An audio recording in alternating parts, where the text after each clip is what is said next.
MK times news में आपका स्वागत है। मैं हूं एमके आजाद। आज हम बात करेंगे कि क्या पांचों विधानसभा चुनाव के बाद भारतीय जनता पार्टी में बड़ा उलटफेर होने की संभावना बनती हुई दिखती है।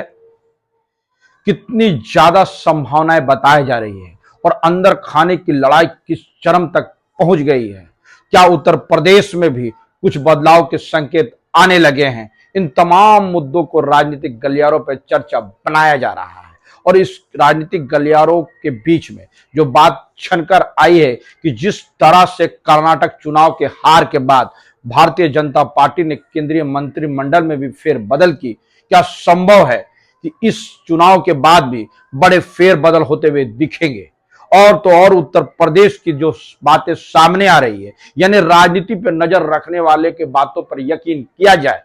तो यह स्पष्ट संकेत मिलने लगे हैं कि ओबीसी चेहरे के नाम पर भारतीय जनता पार्टी उत्तर प्रदेश में कुछ बदल दे तो वो ज्यादा हैरत अंगेज नहीं होंगे।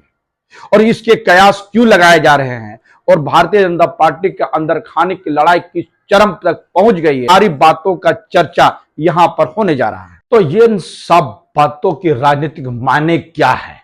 क्योंकि जिस तरह से हिमाचल और कर्नाटक के चुनाव के बाद भारतीय जनता पार्टी के अंदर खाने की लड़ाई सामने आते हुए दिखती है, तो क्या पांचों विधानसभा जिसे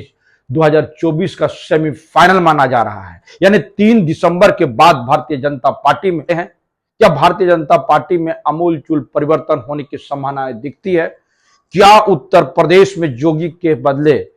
केशव प्रसाद मौर्य की ताजपोशी की कवायद की जा रही है। इन तमाम मुद्दे इस वक्त में राजनीतिक गलियारों पर चर्चा का विषय बना हुआ है। चुनाव तो हो चले, 2 राज्यों के चुनाव, यानी जब मध्य प्रदेश के चुनाव के बाद और जब छत्तीसगढ़ चुनाव के बाद जो संभावनाएं व्यक्त की जा रही है और सर्वे पे यकीन किया जाए तो भारतीय जनता पार्टी के लिए शुभ संकेत तो बिल्कुल नहीं है। जब उनकी केंद्रीय मंत्रियों के जब फीडबैक निकाले गए तो भारतीय जनता पार्टी खुद डरी और सहमी नजर आ रही है, क्योंकि ज्यादातर मंत्री और सांसद की सीटें फंसी हुई नजर आए तो इसे क्या कहा जाए। क्योंकि राजनीति की प्रयोग तो 2014 से देकर 2019 के बीच में जितने भी किए और 2022 तक के चुनाव पर यदि आप गौर करते जाए तो पश्चिम बंगाल का चुनाव में जिस तरह से भारतीय जनता पार्टी ने शिद्दत के साथ और तमाम चीजों का आजमाइश तो वहां जरूर कर दिए। केंद्रीय मंत्री और सांसदों को उतारने का खेल तो पश्चिम बंगाल में शुरू जरूर किए गए थे। और याद कीजिए कैलाश विजयवर्गीय, जिसके हाथों पे पश्चिम बंगाल का प्रभार था, और इस वक्त में जब वो मध्य प्रदेश में चुनाव लड़ते नजर आ रहे हैं और जो फीडबैक आ रहा है कि कैलाश विजयवर्गीय की चुनाव जो है उसका बैतरनी पूरी तरह से फंसी हुई है, तो इसे क्या कहा जाए। और तो और केंद्रीय मंत्री नरेंद्र सिंह तोमर का भी जब सीटें फंसे नजर आने लगे, सिंह कुलस्ते के भी सीट जब फंसे नजर आने लगे तो क्या कहा जाए। यानी यह स्थिति बनी हुई है कि भारतीय जनता पार्टी के कोई भी दिग्गज या कहने से जरूर बचते हुए नजर आते हैं कि वो चुनाव जीत रहे हैं।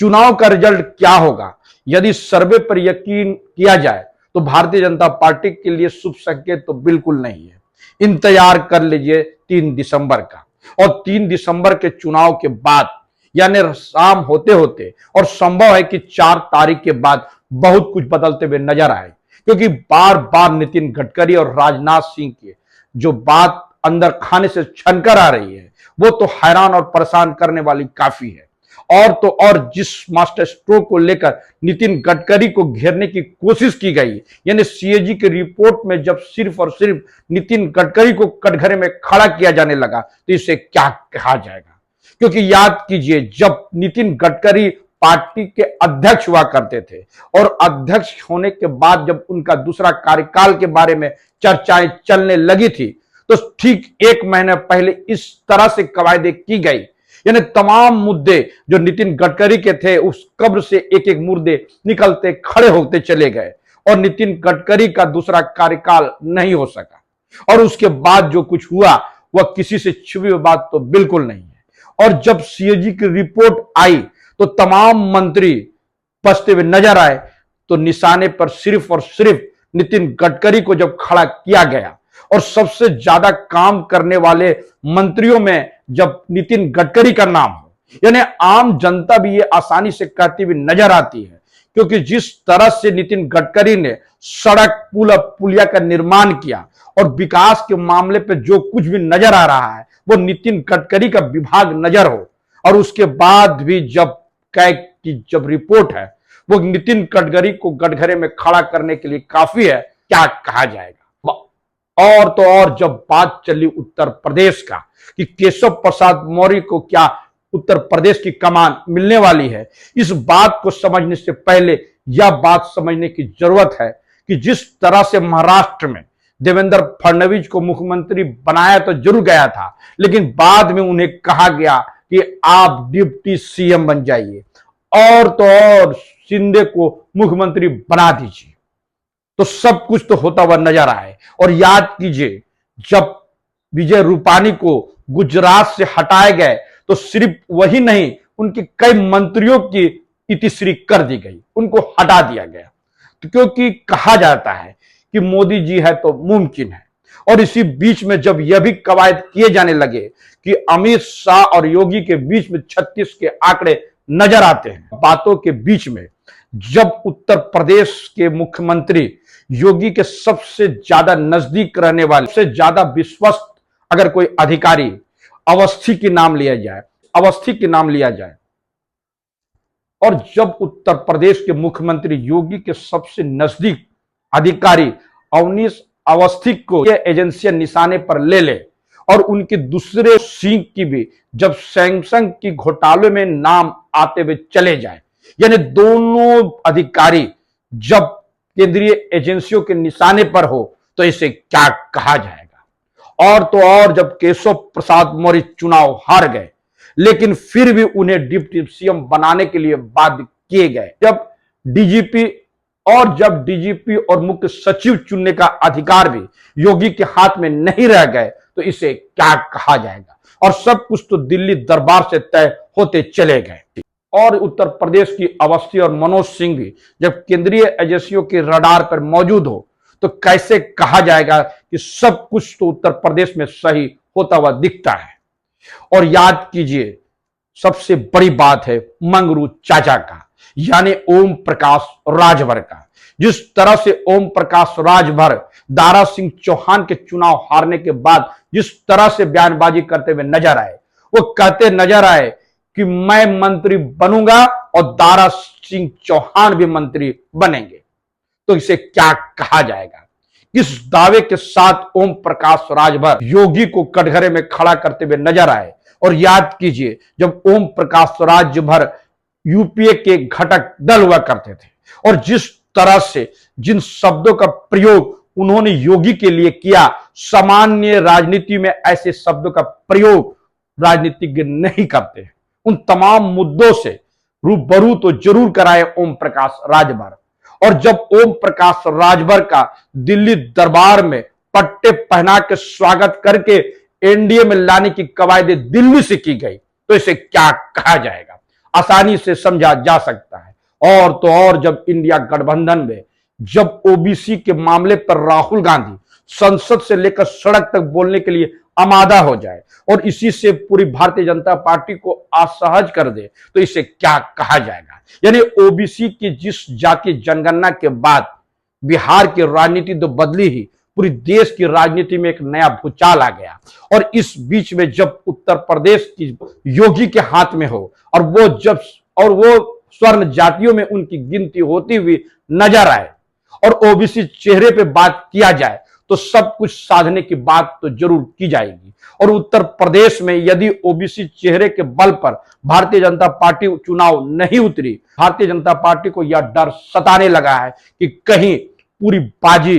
पलट ना दे अखिलेश यादव जी, क्योंकि गठबंधन में तो कांग्रेस भी है और संभव है कि उत्तर प्रदेश से मायावती भी गठबंधन के हिस्से बन जाए। तो यह कवायदों का एक दौर है, लेकिन जो परिस्थिति सामने खड़ी है उससे तो स्पष्ट कहा जाएगा केशव प्रसाद मौर्य, तो क्योंकि केशव प्रसाद मौर्य मंत्री परिषद की बैठक में अनुपस्थिति नजर आ रहे हैं, वो वहां पर मौजूद नहीं रहे तो इसे क्या कहा जाए। और बातों बातों में जिस तरह से जिस ट्वीट को करके तुरंत उस ट्वीट को हटा दे, तो इसे कैसे देखा जाए। क्या लग रहा है कि उत्तर प्रदेश में योगी को घेरने की रणनीति नहीं बनी? क्या यह भी कहा जा सकता है कि उत्तर प्रदेश की राजनीति में जिस तरह से केंद्रीय राजनीति हावी होते हुए दिख रही है, वो उत्तर प्रदेश के लिए, भारतीय जनता पार्टी के लिए सही तो बिल्कुल नहीं। और बात तो यह कहा जा रहा था कि 2014 में जिस तरह भारतीय जनता पार्टी को 71 और उनके सहयोगी अपना दल को 2 सीटें यानी 73 सीटों में जब भारतीय जनता पार्टी 2014 में कब्जा कर ली और 2019 आते आते जब 9 सीट कम हो गए यानी 62 और 64 सीटों पे जब दोनों लोग काबिज होते हुए नजर आए, तो इसे क्या कहा जाए। तरह से सीटों की कमी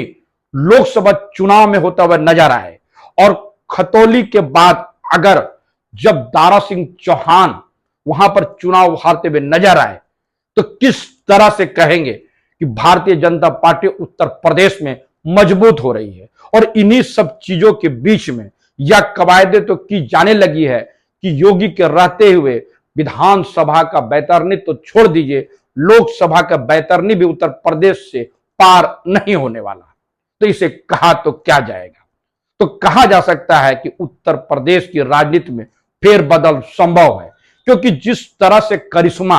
और जिस तरह से अचानक फैसले प्रधानमंत्री ले लेते हैं, वो किसी को खबर नहीं होता। वो तो चुटकियों में केंद्रीय मंत्री को विधानसभा का टिकट थमा देते हैं, उन्हें कहते हैं कि जाइए चुनाव लड़ लीजिए, और वो भी एमएलए का। आप केंद्रीय मंत्री हुए तो क्या हुए, आप मुख्यमंत्री हुए तो क्या हुआ, आप डिप्टी सीएम बन जाइए। और विजय रूपानी को जब गुजरात से हटाया गया, तो उसके तमाम विश्वस्त मंत्रियों को भी तो साफ कर दिया गया। तो इसे क्या कहा जाएगा। तो कहा जा सकता है कि जिस तरह से 3 दिसंबर के बाद बहुत कुछ भारतीय जनता पार्टी में बदलते हुए नजर आए कि बातों पर यकीन किया जाए तो आने वाले वक्त में पता चलेगा 3 दिसंबर के बाद भारतीय जनता पार्टी का रुख में क्या कमी आती है और किस तरह से फेरबदल संभव है। तो हमारा यह वीडियोस आपको कैसा लगा, अपने कमेंट्स बॉक्स में जरूर कमेंट्स करें। जिन्होंने अभी तक हमारे न्यूज को सब्सक्राइब नहीं किया, उसे निवेदन है कि सब्सक्राइब जरूर कर दे। नमस्कार।